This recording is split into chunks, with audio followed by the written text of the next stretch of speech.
¿Te quejas de tu trabajo, de tu jefe, del sueldo o de que el café de la oficina sabe a castigo divino? Bueno, respira hondo, porque hoy vas a agradecer no haber nacido en una época en la que tu trabajo incluía cosas como recoger sanguijuelas o jugarte la vida ordeñando ratas. Bienvenido a Historia a Mordiscos, donde vamos a ver que el trabajo dignifica o más bien traumatiza. Empecemos por uno de los empleos más asquerosos y peligrosos que existieron, el ordeñador de ratas. En la Inglaterra del siglo XVII, cuando la peste hacía maratones por las ciudades, alguien tuvo una idea brillante. ¿Y si ordeñamos ratas para sacarles el veneno y fabricar antídotos? Sí, había personas cuya profesión era exprimir ratas vivas para sacarles fluidos medicinales. Les llamaban rat catchers, y además de capturarlas, tenían que manipularlas sin guantes, sin vacunas y con más improvisación que un becario en su primer día. Imagínate la escena, el tipo con un saco lleno de bichos chillando, intentando no ser mordido, mientras el pueblo huye de él como si fuera la propia plaga. Un mal movimiento y te ganabas un contagio de regalo. Vamos, un trabajo con beneficios inmediatos. Morirte antes de cobrar. En segundo lugar, tenemos al vaciador de letrinas, los héroes anónimos del alcantarillado medieval.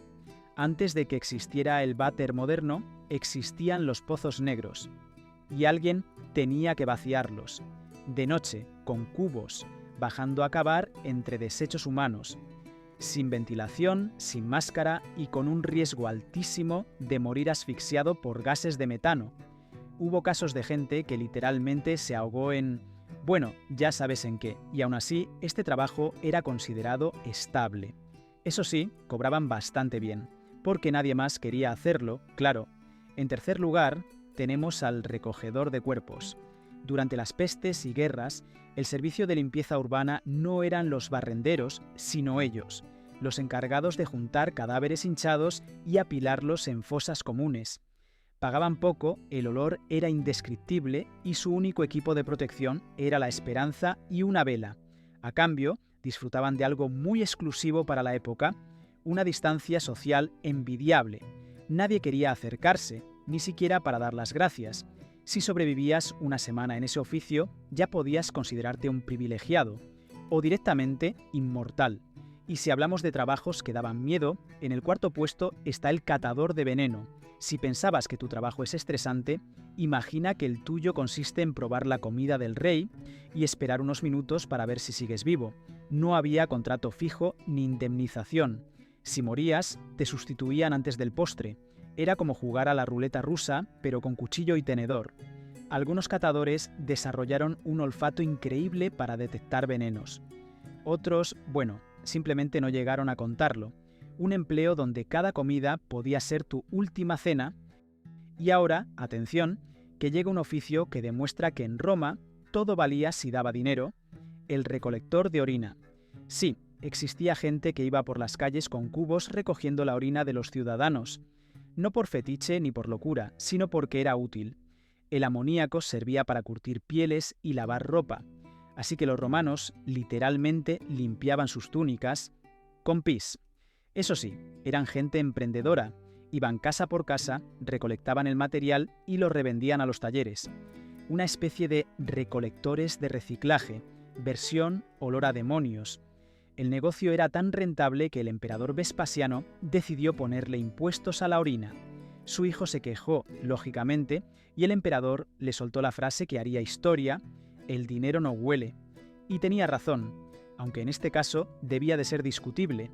Así que si alguna vez crees que tu trabajo apesta, al menos no es literal. En el sexto puesto tenemos a los recogedores de sanguijuelas, una mezcla entre enfermeros, pescadores y masoquistas. En el siglo XVIII, la medicina tenía una fe ciega en las sanguijuelas. Servían para todo: fiebres, resacas o simplemente si el médico tenía un mal día y alguien tenía que recolectarlas. ¿Cómo lo hacían? Metiendo las piernas en pantanos hasta que se les pegaban. Luego se las arrancaban y las guardaban en frascos. Un trabajo relajante si te gusta el dolor, las infecciones y volver a casa con las piernas como un mapa. Pero atención, porque si pensabas que nada podía superar esto, espera a conocer al ayudante del retrete real. Sí, existía un cargo oficial cuyo trabajo era ayudar al rey a hacer sus necesidades. En la corte inglesa lo llamaban Groom of the Stool, que suena elegante, hasta que te enteras de lo que hacía. Su función era asistir al monarca en el baño, asegurarse de que todo saliera como debía y, según los rumores, limpiar lo que hubiera que limpiar. Lo más absurdo de todo es que era un puesto de confianza y prestigio.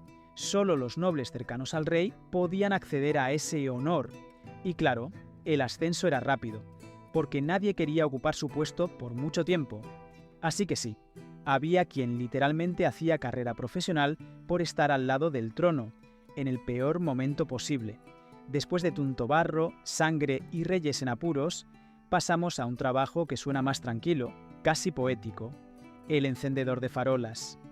En el siglo XIX, antes de la electricidad, las calles se iluminaban con gas y cada noche había personas encargadas de ir una por una encendiendo las farolas con una pértiga larga y una pequeña llama. Era un trabajo solitario, de esos que parecen de cuento, hasta que te explotaba una tubería o te caías del poste con la llama encendida. Había que subir, encender, bajar y repetir cientos de veces bajo la lluvia, el viento o los gatos callejeros, y por la mañana volver a recorrer toda la ciudad para apagarlas. Un empleo entre romántico y suicida que solo mejoró cuando llegó la luz eléctrica y dejó a todos estos trabajadores literalmente sin chispa.